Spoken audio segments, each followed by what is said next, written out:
आप देख रहे हैं इंडिया टाउन न्यूज, भारत की बात। कौन बनेगा महापौर के पिछले एपिसोड में हमने आपको बताया था कि निगम में महापौर पद के आरक्षण के बाद भाजपा के राजनीतिक समीकरण किस तरह से बदलेंगे। और आज हम बात करेंगे कांग्रेस के भीतर चल रहे महापौर पद के आपसी खींचतान को लेकर। जल्द ही महापौर पद के आरक्षण का मामला स्पष्ट होते ही यह तय हो जाएगा कि राजनांदगांव नगर निगम के सत्ता पर काबिज होने कौन कौन से नेता अपनी किस्मत आजमाएंगे।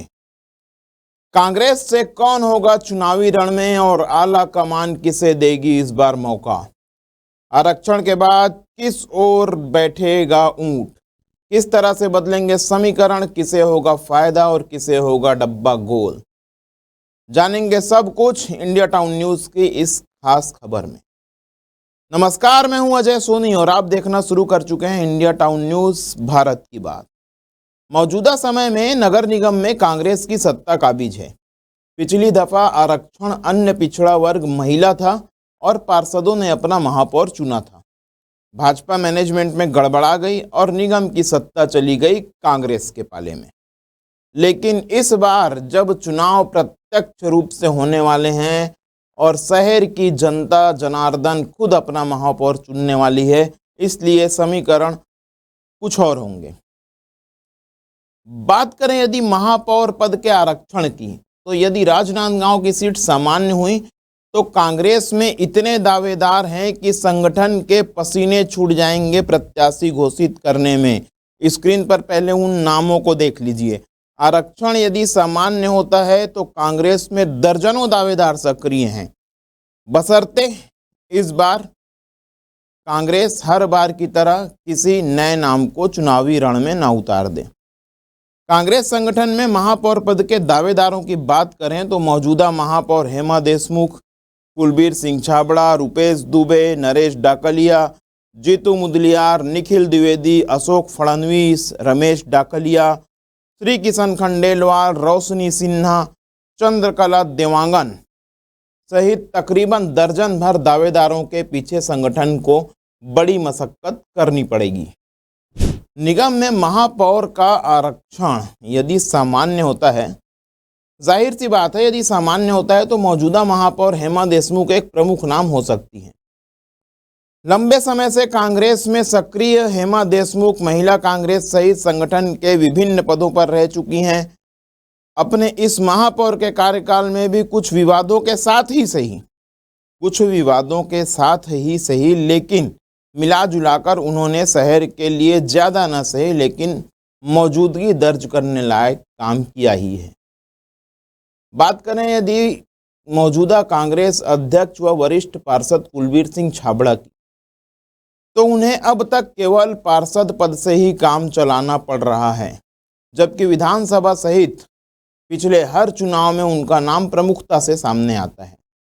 लेकिन इस बार यदि राजनांदगांव महापौर की सीट सामान्य हुई तो पार्टी कुलबीर सिंह छाबड़ा के नाम पर प्रमुखता से विचार कर सकती है। नाम लगातार हैं। पिछले विधानसभा चुनाव में डॉक्टर रमन सिंह के खिलाफ कांग्रेस से प्रमुखता से युवा नेता निखिल द्विवेदी का नाम सामने आया था। भूपेश बघेल की सरकार में वो पर्यटन मंडल के सदस्य पद की जिम्मेदारी भी निभा चुके हैं। यदि पूर्व मुख्यमंत्री भूपेश बघेल की चली और किसी युवा को मौका देने की बात आई तो निखिल द्विवेदी को महापौर पद का टिकट सामान्य होने पर पार्टी देने का विचार कर सकती है। सामान्य सीट होने का एक बड़ा फायदा युवा आयोग के पूर्व अध्यक्ष जीतू मुदलियार को भी इस बार चुनाव में मिल सकता है। पूर्व मुख्यमंत्री व कांग्रेस के दिग्गज नेता दिग्विजय सिंह के करीबी माने जाने वाले जीतू मुदलियार भी इस बार महापौर पद के प्रबल दावेदार माने जा रहे हैं।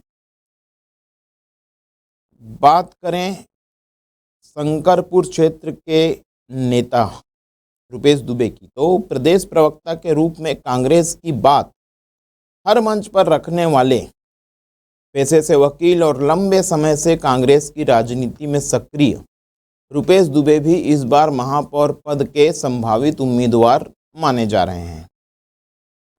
सामान्य सीट होने पर रुपेश की दावेदारी मजबूती इसलिए मानी जा रही है क्योंकि अब तक वो किसी भी प्रकार की गुटबाजी से दूर केवल संगठन के लिए काम करते नजर आते हैं। एक और नाम है महापौर पद के दावेदारी में। नगर निगम में एक बार महापौर की जिम्मेदारी निभा चुके नरेश डाकलिया भी इस बार चुनावी मैदान में अपनी किस्मत आजमा सकते हैं। जैन समुदाय से जुड़े होने के कारण जैन समुदाय का समर्थन व लंबे समय से संगठन में कार्य करने का अनुभव वरिष्ठ कांग्रेसी नेता स्वर्गीय मोतीलाल बोरा के खास माने जाने वाले नरेश डाकलिया के अनुभव के दम पर उन्हें महापौर टिकट दिया जा सकता है। महापौर टिकट के वो करीब जा सकते हैं।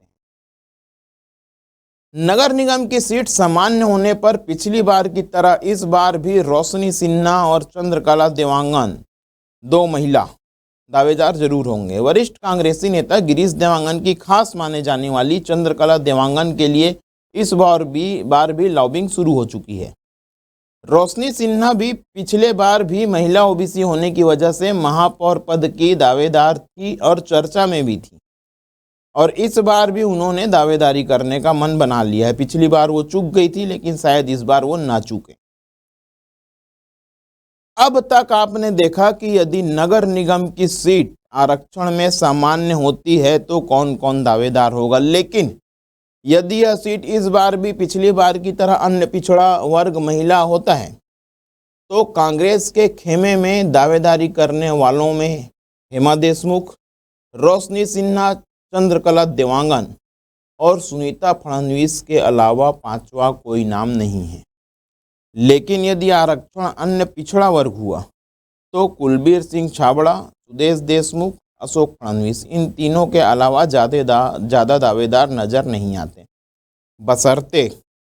बशर्ते कांग्रेस कोई नया ही नाम हमेशा की तरह लाकर ना चौंका दे और महापौर के लिए किसी और को ही खड़ा ना कर दे।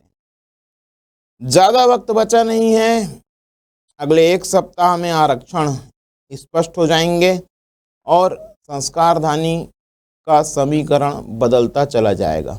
मिलेंगे किसी नई खबर के साथ, नए मुद्दे के साथ। तब तक बने रहिए इंडिया टाउन न्यूज़ के साथ। नमस्कार। आप देख रहे हैं इंडिया टाउन न्यूज़, भारत की बात।